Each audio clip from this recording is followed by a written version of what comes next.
The crystalline towers of Krathos Prime sparkled under two bright suns as ships from across the galaxy arrived for what everyone expected to be another routine ceremony. For thousands of years, the galactic hegemony had welcomed new species through the same ancient process.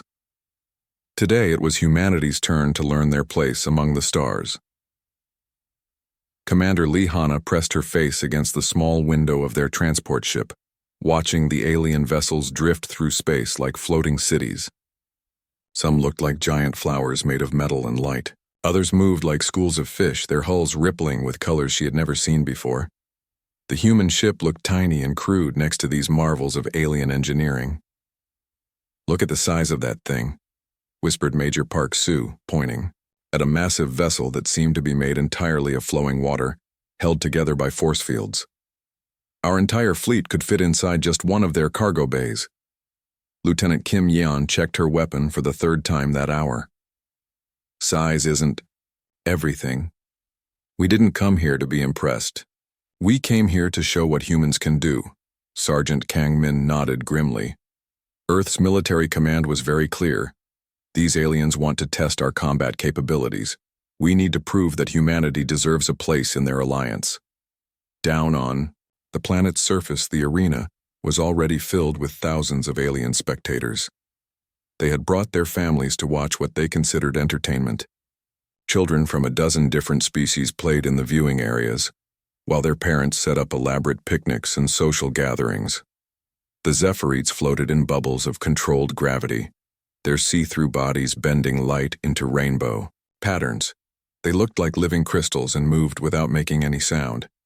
The Vex were giant insects with armor so thick that plasma weapons could not hurt them. Their clicking and buzzing filled the air as they talked to each other in their strange language. Most mysterious of all were the Luminari, beings made of pure energy who could disappear and reappear at will. They flickered in and out of sight like ghosts, sometimes solid and sometimes just patterns of light in the air.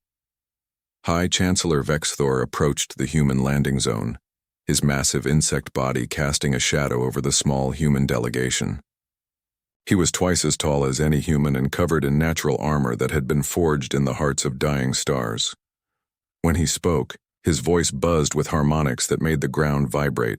"Welcome, young species," he said, lowering his enormous frame in what his people considered a gesture of kindness. "The trials of ascension have guided our civilization for 10,000 years.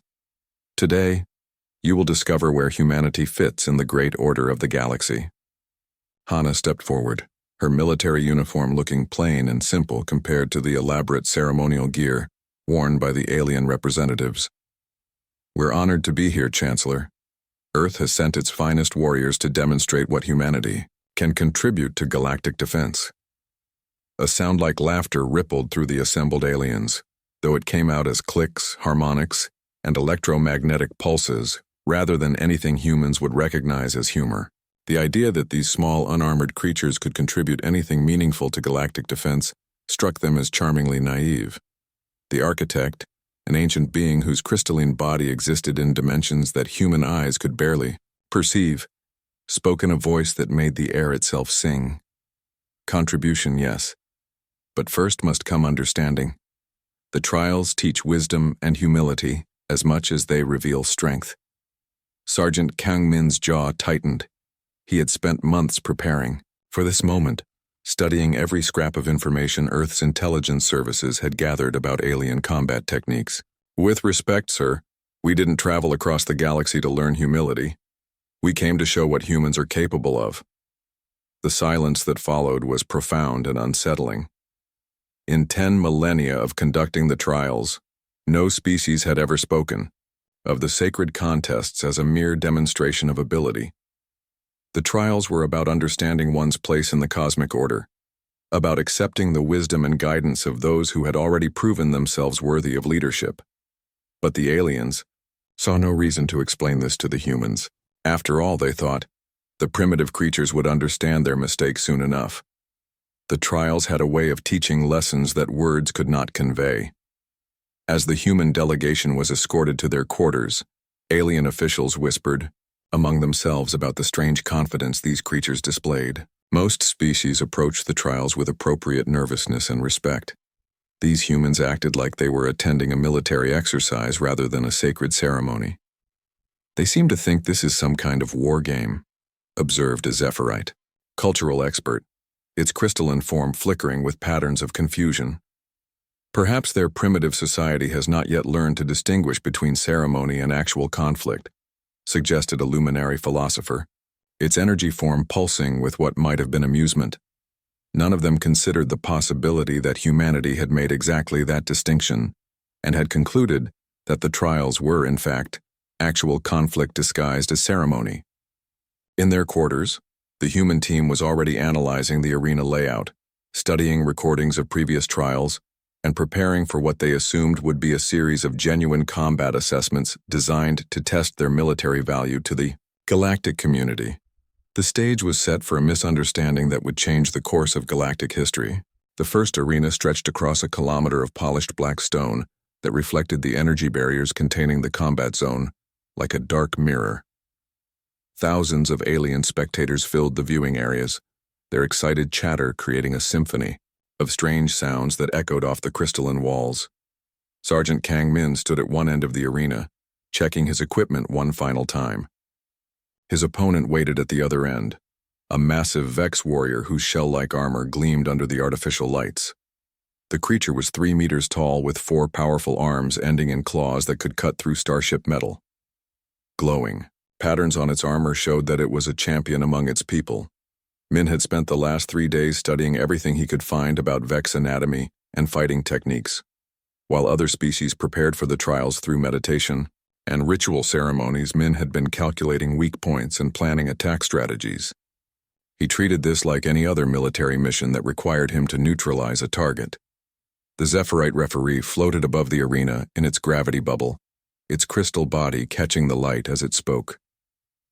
The trial ends when one fighter yields or cannot continue. Let honor guide your actions. The Vex champion raised all 4 arms in a traditional salute that had been used for centuries. Face me with courage, small creature. I will make your defeat quick and painless so you do not suffer unnecessarily. Min said nothing in response. He was busy running final calculations in his head, measuring distances and angles. The Vex had reach and strength advantages, but Min had noticed something in the combat recordings that nobody else seemed to have seen. There were microscopic stress lines where the armor plates connected, weak points that could be exploited by someone who knew exactly where and how to strike.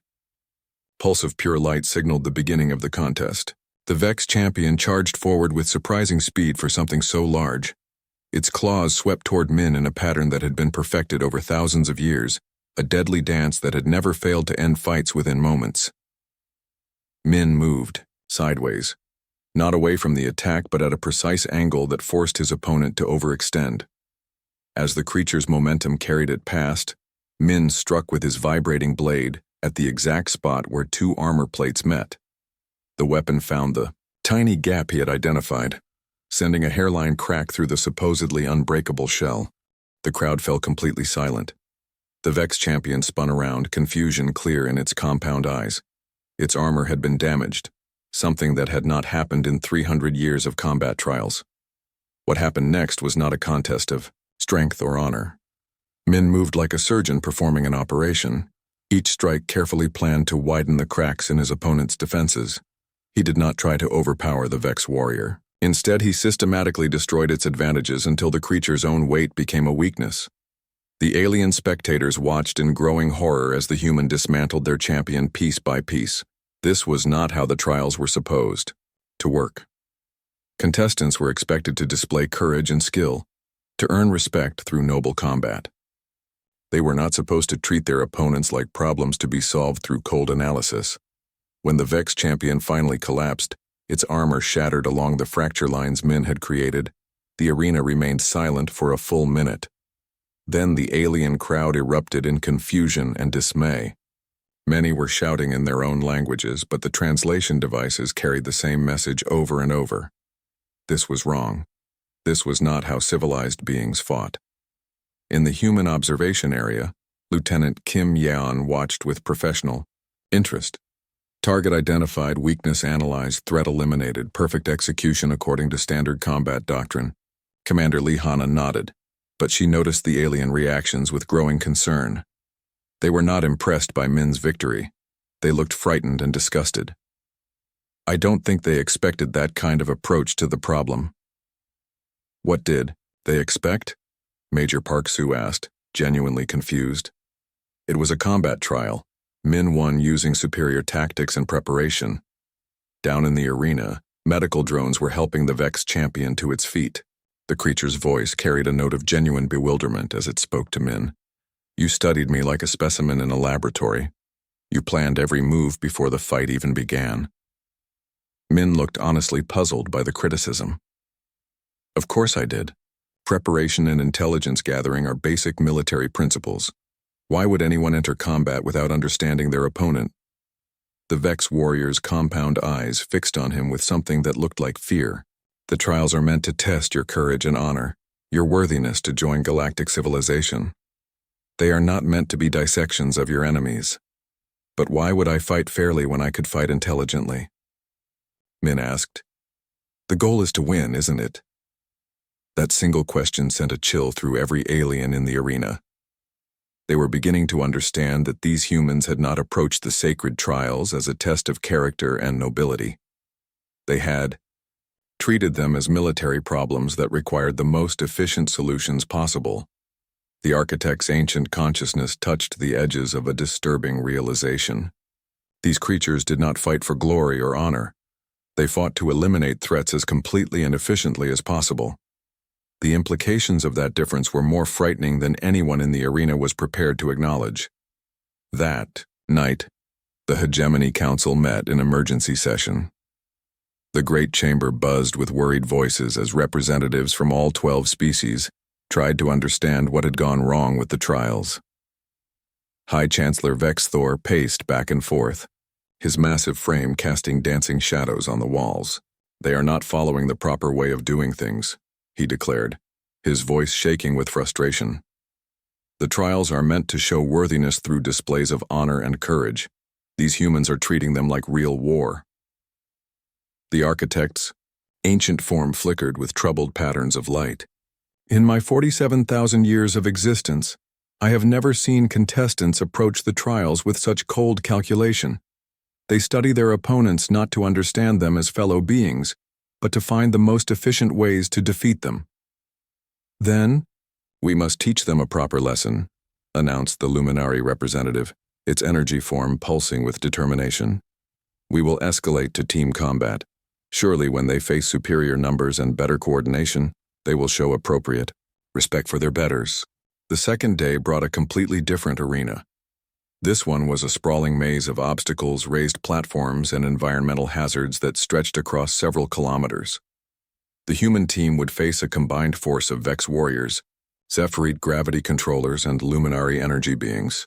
The aliens had carefully balanced their forces to create a scenario where human victory was mathematically impossible. Commander Lihana stood with her team at the entrance to the combat zone, studying the tactical display on her portable scanner.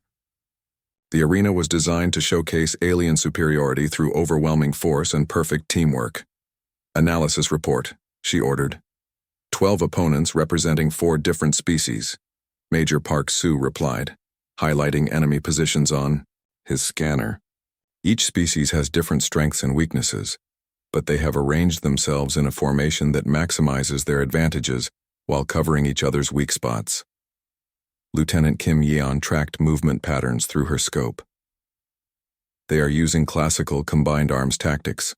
The Vex provide close combat power, the Zephyrite control battlefield movement through gravity manipulation, and the Luminari offer long-range support and reconnaissance capabilities.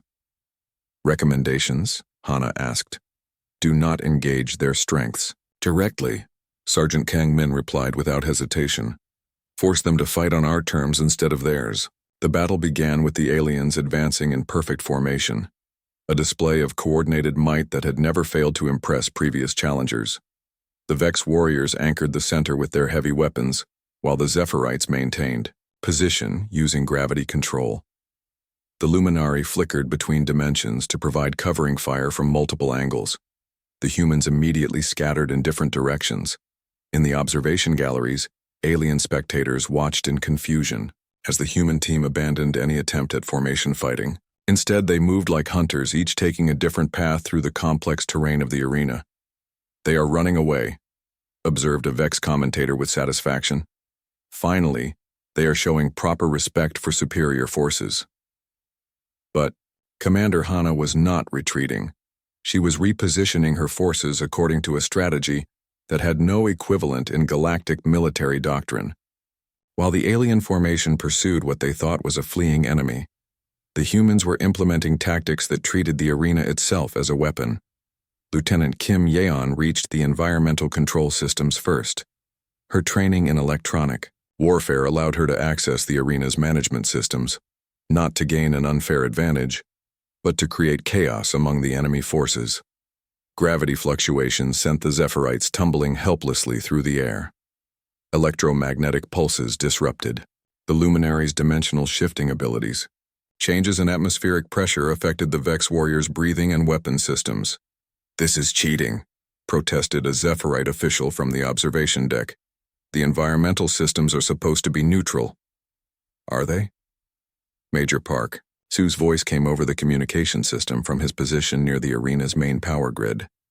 "I do not see any rules that specifically prohibit using available resources to complete the mission." What followed was a demonstration of asymmetric warfare that left the alien spectators speechless. The humans did not try to match their opponent's superior individual capabilities. Instead, they turned every system in the arena against the enemy forces, using structural elements, environmental controls, and even the arena's own safety systems as weapons. Sergeant Kang Min herded the confused Vex warriors into a section where Kim Yeon had destabilized the gravity fields. Major Park Soo used the arena's emergency containment systems to trap the luminary in energy cages designed to protect spectators.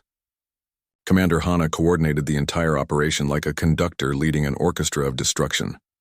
When the dust settled 20 minutes later, 12 alien champions lay unconscious or incapacitated across the arena floor. The human team stood victorious, their equipment barely scratched, having achieved complete tactical superiority through methods that no one in galactic history had ever considered using. The silence in the observation galleries was deafening. These were no longer contests of honor and skill. They were demonstrations of how completely humans could dismantle supposedly superior opponents through pure tactical thinking. "They fight like machines," whispered a Zephyrite elder, its crystal form flickering with patterns of deep concern. "No, worse than machines. Machines follow programming. These creatures seem to view warfare as an art form dedicated to causing maximum enemy casualties, while suffering minimum losses themselves." The architect's consciousness touched the edges of a terrifying realization. The humans were not just winning the trials. They were redefining what it meant to fight, and the implications of that redefinition were more disturbing than anyone in the galaxy was prepared to face. The architect's chamber existed in multiple dimensions at once, its crystal walls reflecting possibilities that most species could not even see. The ancient being's form flickered with deep concern as it called together the oldest representatives from each member species of the hegemony. "We have made a terrible mistake," the architect said, its voice making the air itself vibrate with worry. "These humans are not like any species we have encountered before. They are not trying to prove they are worthy of joining us. They are showing us how easily they could destroy us." High Chancellor Vexthor's armor plates darkened with fear. "They fight without any sense of honor or fairness. They turn our own sacred traditions into weapons to use against us, because they do not understand what our traditions mean." The luminary elder pulsed with troubled energy. To them, the trials are not ceremonies about earning respect. They think we are testing their ability to win actual wars. The Zephyrite Prime floated in its gravity bubble, its crystal body creating worried patterns of light. "I have studied recordings of their combat methods. They approach each fight with only one goal: to cause maximum damage to their enemies while taking minimum damage themselves. They treat every opponent not as a worthy challenger, but as a threat that must be completely eliminated. They are apex predators," the architect concluded, its ancient mind finally understanding the terrifying truth. Their homeworld shaped them not for honor or glory, but for pure survival. They evolved to kill as efficiently as possible, and they think our trials are real combat situations. Meanwhile, in the human quarters, Commander Lihana was having her own moment of understanding. Dr. Cho Wei, their cultural specialist, had finally managed to access the hegemony's historical records about the trials of ascension.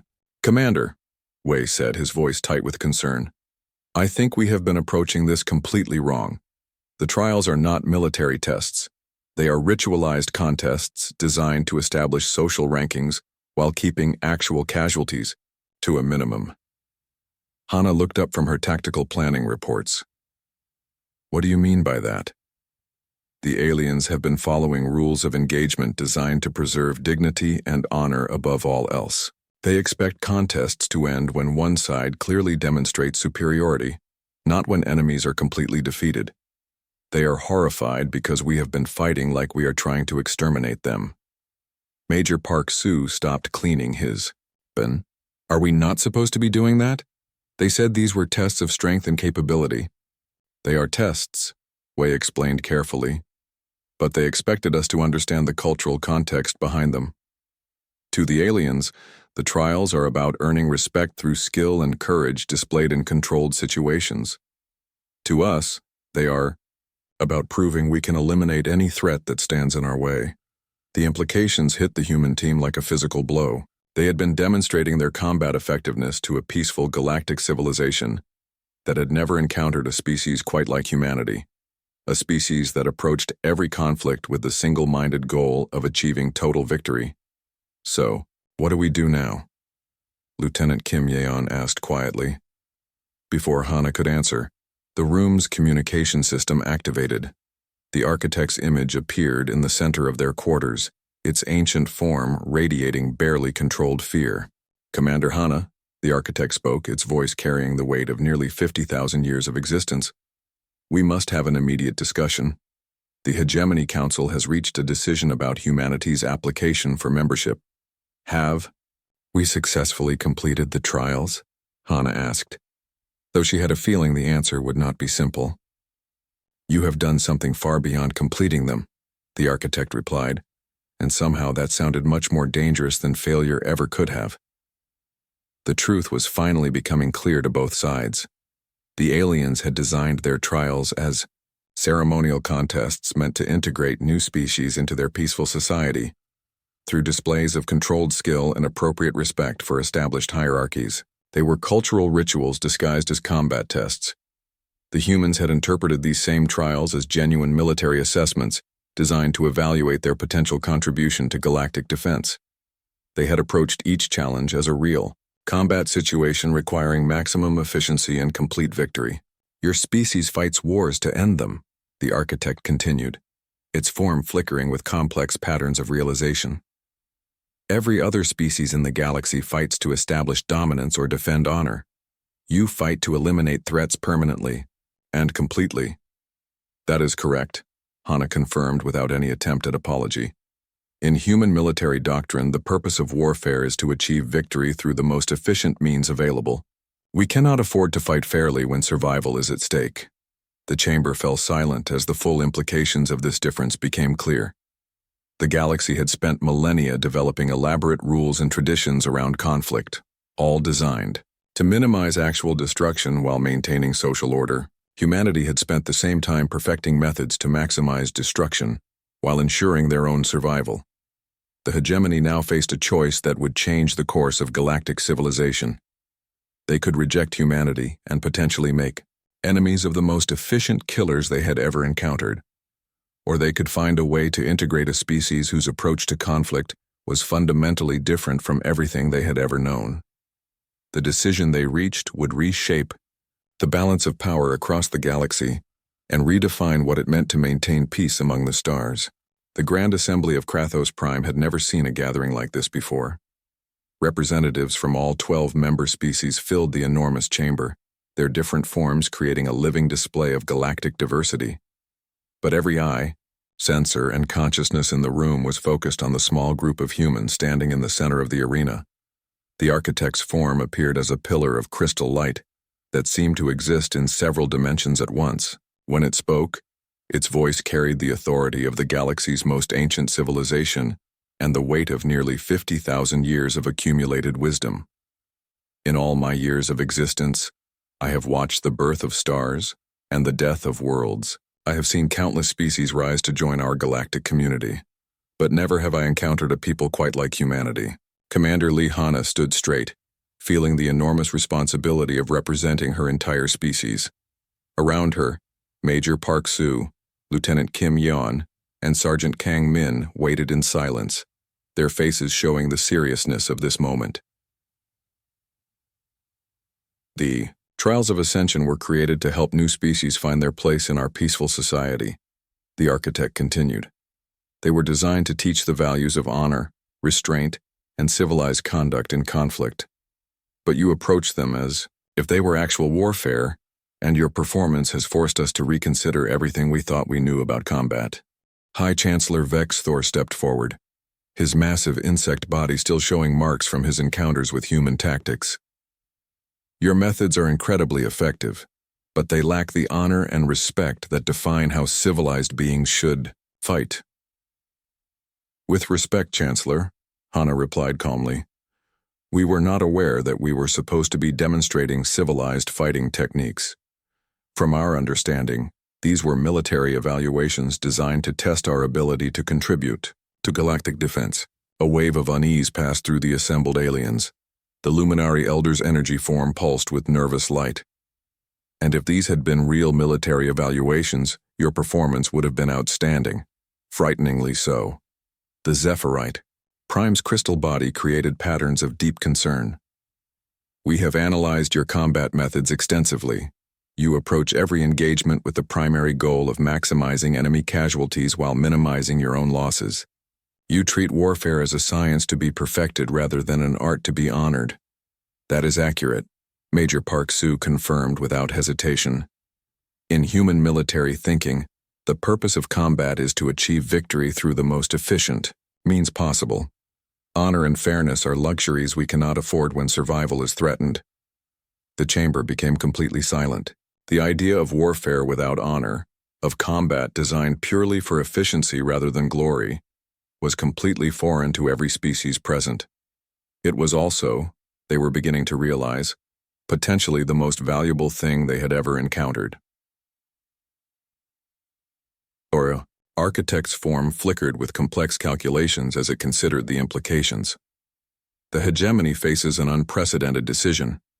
We could reject humanity's application and risk making enemies of a species that has proven capable of defeating our finest warriors. Or we could accept that we have discovered something entirely new in galactic history. What exactly are you suggesting? Hana asked. A completely new role, the architect replied. Not ordinary membership in our alliance, but something much more specialized. The galaxy has enjoyed peace for thousands of years because our conflicts are resolved through diplomacy, honor, and controlled force. But sometimes, Commander, peace can only be maintained by those who are willing to fight without any limitations. The proposal that followed was unlike anything in the recorded history of galactic civilization. Humanity would be granted a unique position within the hegemony, serving not as regular members but as the ultimate guarantee of galactic security.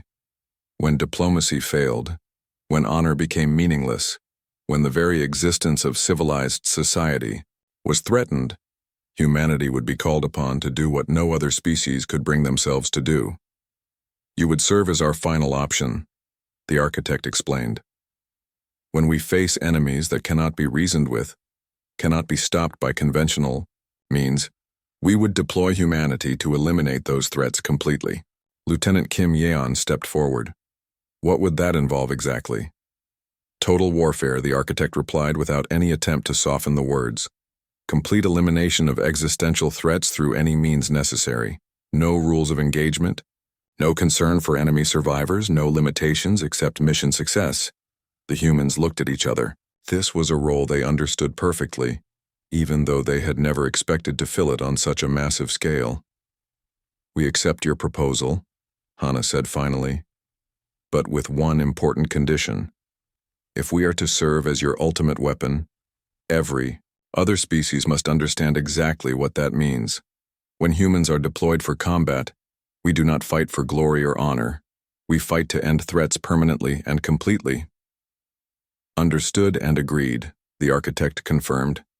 A new organization will be created called the Final Resolution Force. It will operate outside normal galactic law, activated only when the Hegemony Council declares a civilization-ending threat. And so humanity found its place among the stars, not as conquerors or ordinary allies, but as the guardians of a peace they had never known. The other species returned to their diplomatic solutions and honorable contests, secure in the knowledge that somewhere in the darkness of space, human crews waited aboard ships designed not for glory, but for the complete annihilation of anything that threatened galactic civilization. The galaxy had learned that sometimes the only way to preserve peace is to have someone willing to make war unthinkable.